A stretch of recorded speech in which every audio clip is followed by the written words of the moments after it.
गुरु प्यारी सास संगत जी, सभी को प्यार भरी राधा स्वामी जी।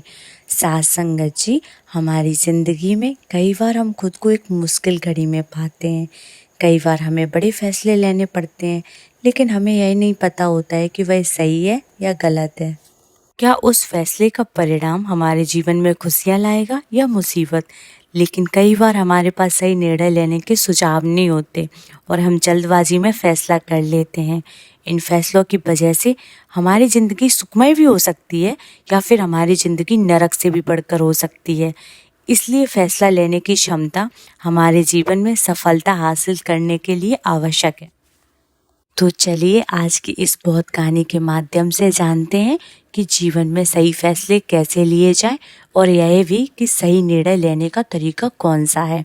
तो बिना किसी देरी के कहानी शुरू करते हैं। सास संगत जी, कई साल पहले की बात है। एक छोटे से राज्य में एक बौद्ध भिक्षु निवास करते थे, जिन्हें सभी जगहों पर उनके ज्ञान के बड़े चर्चे थे। वे बहुत ज्ञानी थे और उनके पास लोग बहुत दूर दूर से आते थे ताकि वे उनसे अपनी समस्याओं का समाधान प्राप्त कर सकें।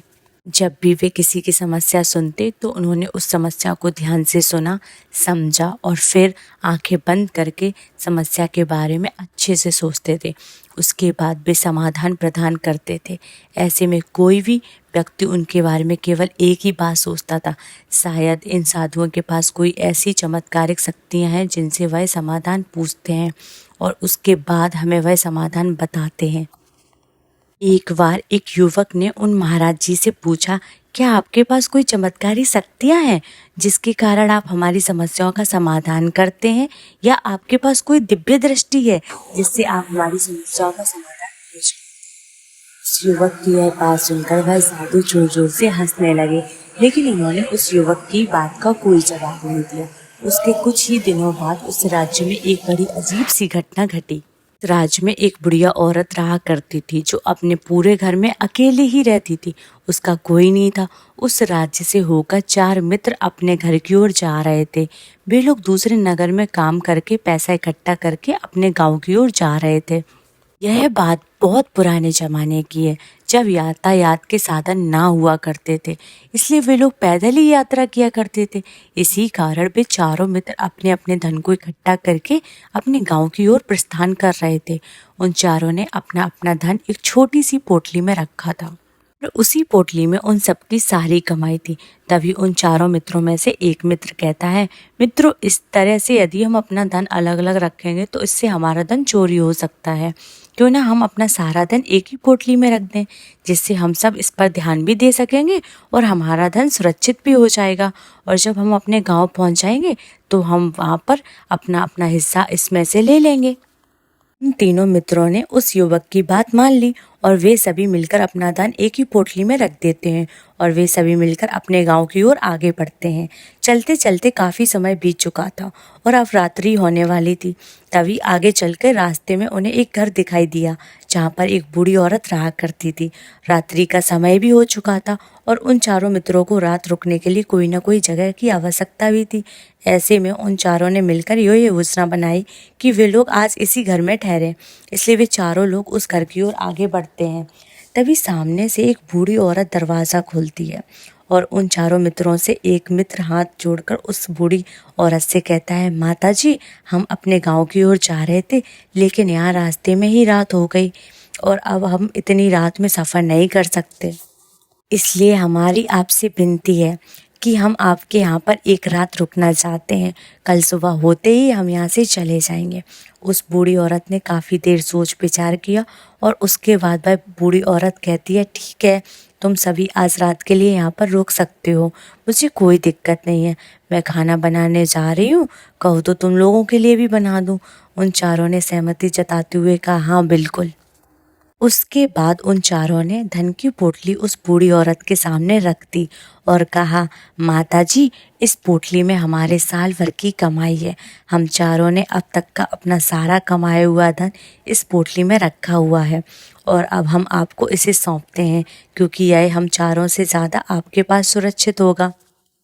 हम बस इतना चाहते हैं कि यदि हम चारों में से कोई एक व्यक्ति इसे लेने आए तो आप इस पोटली को उसे मत देना जब तक कि हम चारों एक साथ इस पोटली को लेने ना आए। तब वह बूढ़ी औरत कहती है, ठीक है बेटा, यदि तुम चारों एक साथ आओगे तभी मैं इस पोटली को आपको सौंपूंगी। और वैसे भी आप लोग तो सुबह यहाँ से चले जाओगे, मैं आपको सुबह ये पोटली थमा दूंगी। वह धन की पोटली उस बूढ़ी औरत को थमाकर चारों मित्र निश्चित हो जाते हैं। अब उनका धन सुरक्षित है और वे लोग खाना खाकर सो जाते हैं। अगले सुबह जब वह चारों उठते हैं तो सभी लोग अपनी आगे की यात्रा के लिए तैयारियां शुरू कर देते हैं। उन चारों नौजवानों में से एक नौजवान थोड़ा सा बदमाश था। वह अपने उन तीनों मित्रों से कहता है, भाइयों, इस बूढ़ी औरत ने हमारी रात भर खातिरदारी की है, हमें अच्छा भोजन खिलाया, सोने के लिए अच्छी जगह दी, रात भर यहाँ पर सर छुपाने के लिए अच्छा मकान दिया और हमने अब तक उसके लिए कुछ नहीं किया। वह बूढ़ी औरत अकेली खेतों में काम कर रही है, क्या हम सभी यहाँ से जाने से पहले इस बूढ़ी औरत की मदद नहीं कर सकते? उस बदमाश नौजवान ने मन ही मन यह योजना बना ली थी कि वह किसी तरह से उस बूढ़ी औरत से पोटली हासिल करके ही रहेगा। बाकी के तीनों मित्र उसकी बातों में आ जाते हैं और वे सभी मिलकर उस बूढ़ी की मदद करते हैं, अर्थात खेतों में काम करने के लिए चल पड़ते हैं। वे सभी मिलकर खेतों का काम कर ही रहे थे कि तभी वह बदमाश नौजवान अपने बाकी मित्रों से कहता है, मित्र, मुझे जोरों की प्यास लग गई, मैं जरा उस बूढ़ी औरत से पानी मांग कर लाता हूँ। वह बाकी मित्र भी अब काफी थक चुके थे, उन्हें भी जोरों की प्यास लगी थी, इसलिए वह तीनों मित्र उससे वहां जाने की अनुमति दे देते हैं। जैसे ही वह बदमाश उस बूढ़ी औरत के पास पहुंचता है, वह उस बूढ़ी औरत से कहता है, माता जी, अब हम यहाँ से जा रहे हैं, कृपया करके हमारे धन की पोटली हमें वापस दे दें। इस पर वह बूढ़ी औरत कहती है, नहीं नहीं, जब तक तुम चारों एक साथ ना हो तब तक मैं यह पोटली किसी को नहीं दे सकती हूँ। तुम्ही ने तो कहा था जब तक हम चारों में से एक साथ ना हो तब तक यह पोटली किसी को ना देनी है। तब वह बदमाश उन तीनों की ओर इशारा करते हुए कहता है, लाऊं? उन तीनों ने सोचा कि हमारा मित्र हमारे लिए पानी लाना चाहता है, इसलिए वह उससे आज्ञा मांग रहा है। तभी उन तीनों मित्रों ने इशारे में उस युवक से कहा, हाँ हाँ ठीक है, ले आओ। यह देखते ही उस बुढ़िया को यह लगने लगा कि अब यह चारों यहाँ से जा रहे हैं और यहाँ अपनी पोटली मांग रहे हैं, इसलिए उस बुढ़िया ने वह कोट लाकर उस बदमाश के हाथों में रख दी। वह बदमाश उस पोटली को लेकर वहाँ से चला गया। बाकी के तीनों मित्र अपने खेत के काम में व्यस्त हो जाते हैं। कुछ देर के बाद जब वह तीनों खेत का काम करके वापस लौटते हैं और बुढ़िया से कहते हैं, माता जी, हमारा मित्र जो यहाँ पानी पीने आया था वह कहाँ गया? इस पर वह बुढ़िया कहती है, क्या वह पानी पीने आया था? पर वह तो कह रहा था कि हम चारों जा रहे हैं, कृपया करके हमारे धन की पोटली हमें थमा दे। तब तीनों बड़े आश्चर्य होकर उस बुढ़िया से कहते हैं, माता जी, हमने भला कहाँ वह पोटली मांगी थी, हमें तो प्यास लगी थी और हमने पानी के लिए इशारा किया था। तब बूढ़ी औरत उन तीनों से कहती है, परंतु अब तो वह पोटली लेकर जा चुका है। तब तीनों मित्र सर पकड़कर रोने लगते हैं और कहते हैं, माता जी, उसमें हमारा सारा कमाया हुआ धन था जो वह अकेले लेकर भाग चुका है। हमने तो आपको कहा था कि जब तक हम चारों एक साथ ना आए तब तक वह आपको पोटली किसी को नहीं देनी है, फिर आपने ऐसा क्यों किया? इसमें आप ही की गलती है। हम बर्दाश्त नहीं करेंगे, हम राजा के पास जाएंगे और राजा से आपकी शिकायत करेंगे, न्याय की मांग करेंगे। अब तो इस बात का राजा ही फैसला करेंगे। तीनों नौजवान क्रोधित होकर राजदरबार में पहुंच जाते हैं और अपनी सारी समस्या उन राजा को बता देते हैं। जब वह राजा उन तीनों नौजवानों की बातों को ध्यानपूर्वक सुनता है तो वह तुरंत ही बुढ़िया को राजदरबार में पेश होने का आदेश देता है। राजा के आदेश पर सैनिक तुरंत ही उस बुढ़िया को राजदरबार में पेश करते हैं और राजा भरी दरबार में उसे दोषी करार कर देता है और कहता है, तुम्हें वह पोटली उसे अकेले व्यक्ति को नहीं देनी चाहिए थी। जब उन्होंने तुमसे कहा था कि जब तक वह चारों एक साथ उस पोटली को लेने ना आए तब तक तुम्हें वह धन किसी को नहीं देना चाहिए था। इसमें तुम्हारी ही गलती है और अब तुम्हें इसका हर्जाना भरना पड़ेगा, तुम्हें इनका धन लौटाना होगा। राजा के यह आदेश सुनकर बूढ़ी औरत फूट फूट कर रोने लगती है और राजा से मदद की गुहार लगाती है और कहती है, हे राजन, मैं तो एक बूढ़ी औरत हूँ और मेरे पास इतना धन नहीं है और ना ही मेरे घर में ऐसा कोई है जो धन कमाता हो। मेरे पास इतना धन नहीं कि मैं इनका धन लौटा सकूं। मैं तो अकेली हूँ, मैं बेसहारा हूँ, कृपया करके मुझ पर रहम करें। लेकिन राजा उस बूढ़ी औरत की एक नहीं सुनता। वह बूढ़ी औरत रोते हुए अपने घर की ओर जा रही थी, यह सोचती हुई कि आखिर मैं इतना धन कहाँ से लाऊं कि कैसे मैं उन लोगों का यह धन उन्हें लौटा सकूं? मेरे पास इतना धन नहीं, मैं क्या करूं, कैसे करूं, कहाँ से लाऊं? और वह सोचती है अगर मैंने उनका धन नहीं लौटाया तो राजा मुझे मार डालेगा। वैसे भी मेरी ही गलती है। जब उन चारों ने मिलकर मुझसे कहा था जब तक हम चारों एक साथ नहीं आएंगे तब तक वह पोटली किसी को नहीं थमा दी जाए, फिर भी मैंने वह पोटली केवल उस व्यक्ति को थमा दी। इसमें गलती तो मेरी है। वह रोते रोते यह सोचती हुई अपने घर की ओर जा रही थी। तभी रास्ते में उस बूढ़ी औरत को वही संत मिले जो उस नगरी में किसी भी समस्या का समाधान बड़ी सरलता से देते थे और सहजता से करते थे। उन्होंने उस बूढ़ी औरत से कहा, क्या बात है बेटी, क्यों रो रही हो? इस पर वह बूढ़ी औरत उस संत को सच सच बता देती है और कहती है, हे महाराज, इसमें गलती तो मेरी है। उन चारों ने पहले ही कहा था जब तक वे चारों एक साथ नहीं आएंगे तब तक वह पोटली मुझे किसी को नहीं देनी है, लेकिन मेरी हिम्मत मारी गई थी जो मैंने वह पोटली केवल एक व्यक्ति को थमा दी और वह उनका सारा धन लेकर भाग गया। अब मुझे यह समझ नहीं आ रहा कि मैं वह सारा धन कहाँ से लाऊं, कैसे चुकाऊं। मेरे पास इतना धन नहीं है और राजा ने तो अपने आदेश भी दिया है कि मुझे उनका धन लौटाना ही पड़ेगा, लेकिन मैं समझ नहीं पा रही कि इतना धन कहाँ से लाऊंगी। वे वह संत उस बूढ़ी औरत से कहते हैं, शांत हो जाओ, मैं कोई ना कोई रास्ता ज़रूर निकाल लूँगा। इतना कहकर वह संत वहीं पर बैठ जाते हैं, ध्यान करने लगते हैं। कुछ देर के लिए आंखें बंद करके सोचने लगते हैं, विचार करते हैं, मौन रहकर समस्या का समाधान निकालते हैं। उसके बाद वह उस बूढ़ी औरत से कहते हैं, बेटी, राजा ने फैसला किया है वह बिल्कुल गलत है। आपने जो किया है इसमें आपकी कोई गलती नहीं है। राजा का फैसला गलत है। उन लोगों ने आपके ऊपर गलत इल्ज़ाम लगाया है। संत और उस बुढ़िया की बातें आसपास के लोग भी सुन रहे थे और वे लोग भी बड़े आश्चर्य थे, क्योंकि राजा का फैसला कैसे गलत हो सकता है? राजा ने तो बिल्कुल सही निर्णय लिया है। इस बूढ़ी औरत ने ही गलती की है। उन चारों का धन केवल एक ही को थमा दिया, इसलिए उसे उनका धन लौटाना चाहिए। राजा ने गलत फैसला कहाँ किया है? तभी वह संत उस बूढ़ी औरत से कहते हैं, जाओ और राज दरबार में कह दो कि हे राजन, आपका फैसला गलत है और सही क्या है गलत क्या है इसका फैसला मैं करूँगा। पहले तो बूढ़ी औरत इतनी हिम्मत ही नहीं जुटा पा रही थी कि वह राज दरबार में जाकर भरे राज दरबार में राजा को यह कह सके, राजन, आपका फैसला गलत है।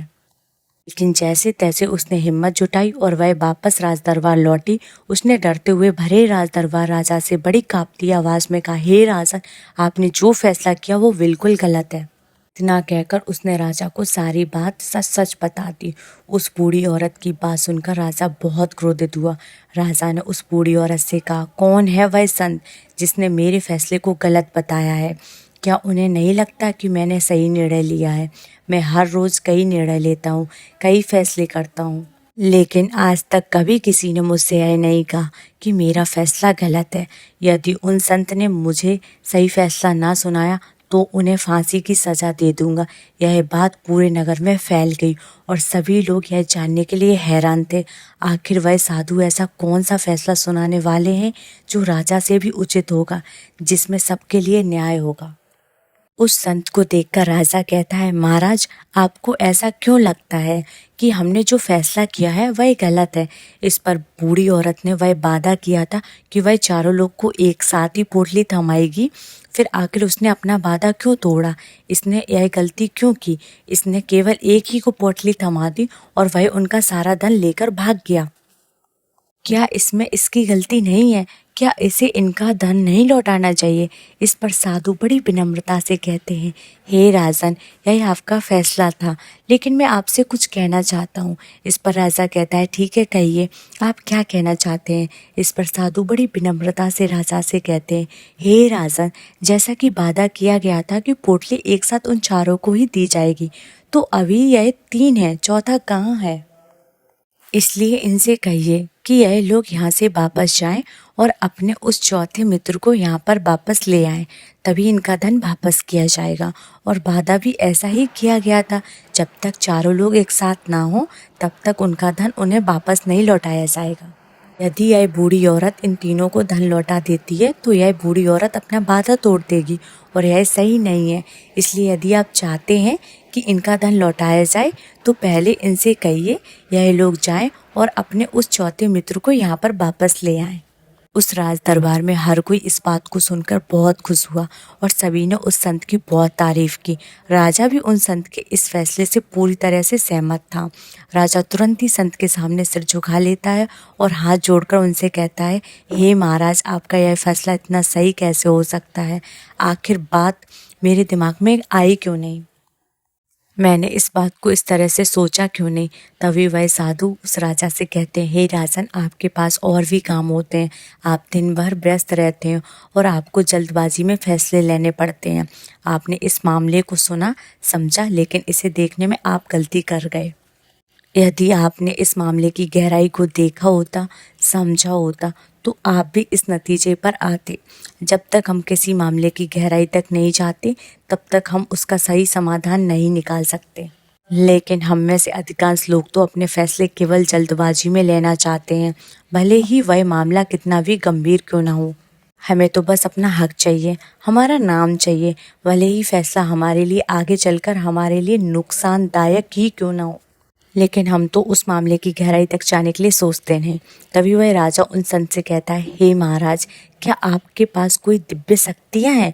क्या आपके पास ऐसी कोई चमत्कारिक शक्ति है जिससे आप सवाल करते हैं और बदले में वह आपको जवाब देती है, जिसके कारण आप सटीक और सही समाधान बता पाते? राजा की यह बात सुनकर वह संत मुस्कुराने लगे और राजा से कहते हैं, हे राजन, यह सवाल मुझसे कई लोगों ने पूछा है और मैंने कभी किसी को जवाब नहीं दिया, लेकिन आप इस राज्य के राजा हैं, इसलिए मैं आपको इस प्रश्न का उत्तर देता हूँ। आप में से कई लोगों को यहाँ ऐसा लगता है कि मेरे पास कोई ऐसी शक्तियाँ हैं जिससे मैं बात कर सकता हूँ, जिससे मैं कोई भी समस्या का समाधान पा सकता हूँ। लेकिन मैं आप लोगों को यह बात सच सच बता देता हूँ, मेरे पास ऐसी कोई शक्तियाँ नहीं हैं। मैं तो केवल हर मामले की गहराई तक सोचता हूँ, उस पर विचार करता हूँ और जब मुझे लगता है कि इस समस्या का समाधान यही होना चाहिए, तभी मैं समाधान उस व्यक्ति को देता हूँ, ताकि वह अपनी समस्या का समाधान कर सके। अब आप ही सोचिए, आप जल्दबाजी में यह फैसला लेकर इस बुढ़िया का जीवन पूरी तरह से बर्बाद कर देते। हमारा पूरा जीवन केवल एक फैसले पर निर्भर करता है। यदि वह फैसला सही हुआ तो हमारा जीवन अच्छा बन जाएगा और यदि वह फैसला गलत हुआ तो हमारा जीवन नर्क से भी बदतर बन जाएगा। इसलिए यदि आप सही और सटीक फैसला लेना चाहते हैं तो आपको मौन रहना सीखना पड़ेगा। मौन रहकर उस पर विचार करना सीखना पड़ेगा, क्योंकि हमारे फैसले ही हमारा भविष्य तय करते हैं, हमारी ज़िंदगी का अगला पड़ाव तय करते हैं। फिर चाहे वह फैसले छोटे हों या बड़े हों, वे ही हमारी ज़िंदगी को निर्धारित करते हैं। इसलिए सबसे पहले हमें सही फैसले लेने के लिए मौन रहना सीखना पड़ेगा, उन पर विचार करना आवश्यक है। और जब आप ऐसा करते हैं, आपके सामने एक ही समस्या के कई सारे समाधान निकल कर आते हैं और जब आप उन पर गौर करेंगे तो आपको यह समझ में आएगा कि उन फैसलों का समाधान कैसे होना चाहिए। समाधान से आपको क्या फ़ायदा होगा और क्या नुकसान होगा, या उस समाधान पर सोच और विचार करने पर ही आपको समझ में आएगा। तभी आप निर्णय भी ले सकते हैं कि क्या सही है और क्या गलत है।